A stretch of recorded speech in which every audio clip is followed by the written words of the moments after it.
rule that Google has an illegal monopoly in the advertising industry. Meantime, Meta still in the midst of its own antitrust case with the FTC. Joining us right now for more on this administration's regulation, Jonathan Kanter, former Assistant Attorney General of the Antitrust Division under President Biden, is also a CNBC contributor, and we welcome him to the show this morning. Before we get into the Meta case, I'm curious what your reaction was to the Google scenario. I imagine you're happy about it, but I'm curious if you were surprised in terms of the fact that this administration continued with that case, and what you think the ramifications are now going to be in terms of what they're going to ask for. Yes. Hi, Andrew. Yes, I'm happy. No, I'm not surprised. And so this was a big victory for the Department of Justice and Antitrust Enforcement. I brought this case to break up Google's ad tech monopoly. These are the pipes and plumbing that sell ads everywhere on the internet.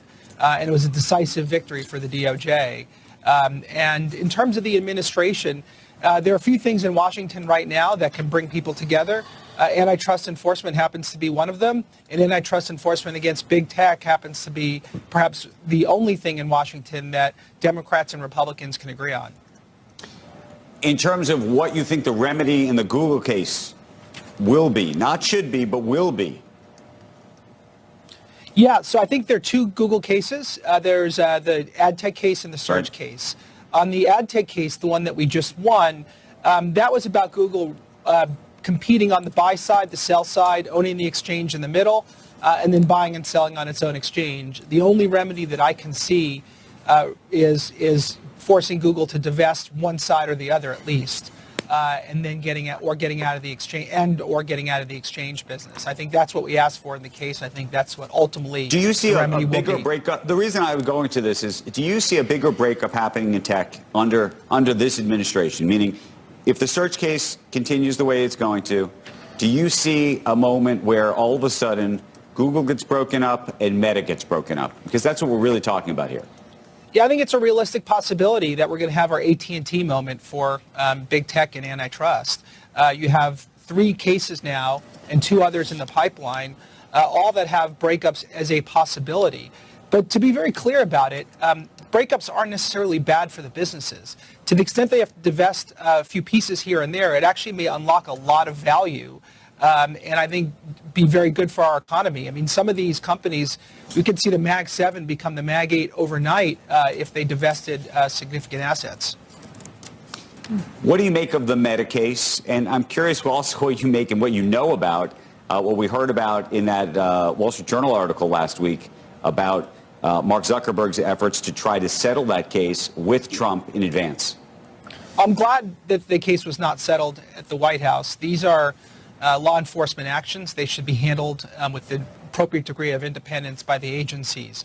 In terms of what I make of the case, I think the FTC has exceeded expectations thus far. The case is ultimately going to come down to whether you view social graphs and friends and family networks as competitive with performance and content graphs like TikTok and YouTube. If, in fact, both of these companies are effectively established as monopolies and whatnot, how much influence does this administration and the White House have on what the DOJ does to effort remedies? Yeah, so in our administration, those efforts of law enforcement would be handled independent of the White House. Law enforcement, there was a very significant wall up between the DOJ and the White House. I think those walls have come down in this administration. So potentially there will be influence, but thus far it appears that the administration is keeping hands off. Look, they're pardoning Carlos Watson. So I ask because I can't imagine, maybe I'll be wrong. Maybe I'll turn it to be vastly wrong. But the idea that both Google and Meta will get broken up during the Trump administration, I think would be a big surprise to a lot of people. Well, it very well might be a surprise, but that's the path that's going down. I mean, the FTC is bringing this case to break up Meta, and DOJ is heading into court to force Google to divest its Chrome browser. So all systems are go. Do you have any concern or worry that these cases are so backward-looking and that the future is so very different, and that when you look at the competitive landscape today, it is nothing like what it was a decade ago or even 5 years ago, and that when you think about AI and you think about TikTok and you think about all the other companies that are out there, the Chinese companies that are competing in these spaces, and just the relevance of these companies, that somehow we're missing the boat here? Antitrust enforcement is most important at times of inflection points in technology. And so what you want is the incumbents having to compete their way into the next generation of technologies, not to use their heft and dominance to block new competitors. The fact of the matter is Google search is still dominant, notwithstanding ChatGPT, and Google search advertising is still super dominant in the US and worldwide. The remedies need to be forward-looking. They need to make sure that new AI companies, new advertising companies, new businesses have the opportunity to unseat Google, Meta, Apple, Amazon, and others. And that's what these cases are about. The remedies, if they're going to be effective, have to be forward-looking and preserve the next generation of technologies. Okay, two more quick questions. One is tariffs changes the competitive landscape, potentially. I wonder whether you think it changes the sort of market at which you'd start to look at some of these companies. Yeah, I mean, listen, we are in a world of industrial policy now, and we are more isolationist. And so making sure that we have resilient supply domestically is more important than ever. And so absolutely, I think that only reinforces the need to make sure that we have competition domestically.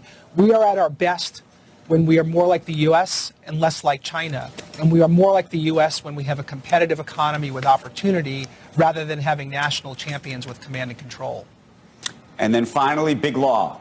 It is the topic du jour here in New York about the Trump administration's settlements with some of these firms, and now new concerns inside these firms just about what they're going to have to do to make good on whatever those settlements were. And then, of course, obviously, there's a whole number of firms that haven't settled.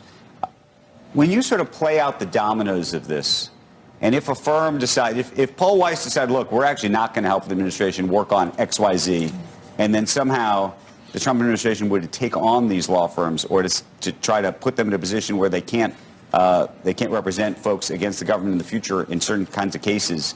How do you think the courts would play that out? What do you think the Supreme Court would do, and how would it all work? Yeah, let me just say, I think it's terrifying that you have the administration trying to nationalize our nation's law firms and put them to work for the nation. Law firms are supposed to defend the government from overreach, not contribute to it. And so this is for all lawyers, this should be a very terrifying moment. And it is for me, for certainly.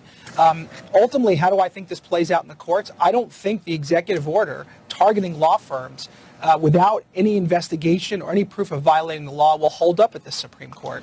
And so I think these law firms would be wise to defend themselves, defend the rule of law, and defend the principle that they are there, in fact, to defend Americans, private citizens, and companies from government overreach. So, but if the Supreme Court rules that the executive orders are not, in fact, legal, does that undo the settlements that the Skaddens and Simpson Thatchers and Paul Weisses and others made? It very well might not, and that's why they shouldn't have done it, because they should have waited for this to play out in the courts. Most of the law firms that are fighting, I think all of them, have now received temporary restraining orders, meaning the executive orders are not in effect, and they have the ability to fight this out. There's going to be a question about whether the settlements are binding contracts, and that will withstand Supreme Court scrutiny. And so, yeah, I think the law firms folded too soon and too much, and the consequences will be significant for them. And I think future law firms in the future should hold tight. And do you think, though, gentlemen, I know we got to go, but there's one thought on this. My view is some of these firms, a Paul Weiss, a Simpson Thatcher, Skadden, most of their work is corporate. I mean, the litigators are furious, obviously, inside. But a lot of their work, the real money, is corporate work. And so the question is, yes, if you are a company in the future, even that uses those firms, but in a litigation context, I imagine in the future you say, sure, I'm not going to use them. And I'll have them do my merger, I'll have them do my corporate work. But if I have to go up against the government and I'm not trying to settle with the government or this administration, I'll use Wilmer Hale or somebody else who actually has a backbone. No? Well, that's certainly a consequence. But one area where the law firms miscalculated is they figured that the pro bono work would fall into the litigation departments. That's not necessarily what's happening. The administration saying, hey, you're now my law firms. You have to do work for free, and I want you to negotiate and paper up my trade deals. They want these corporate departments to go out and do work for the president. That is a very significant difference from what I think the law firms thought they were signing up for. Right, but I also assume if you look at the contract, whatever the contract is, it doesn't. I imagine it doesn't say that unless you think it's just so expansive they can ask them to do anything. Well, I think the administration's going to take the view that it's that expansive. Jonathan, thank you. It's fascinating. We'll keep our eyes on it.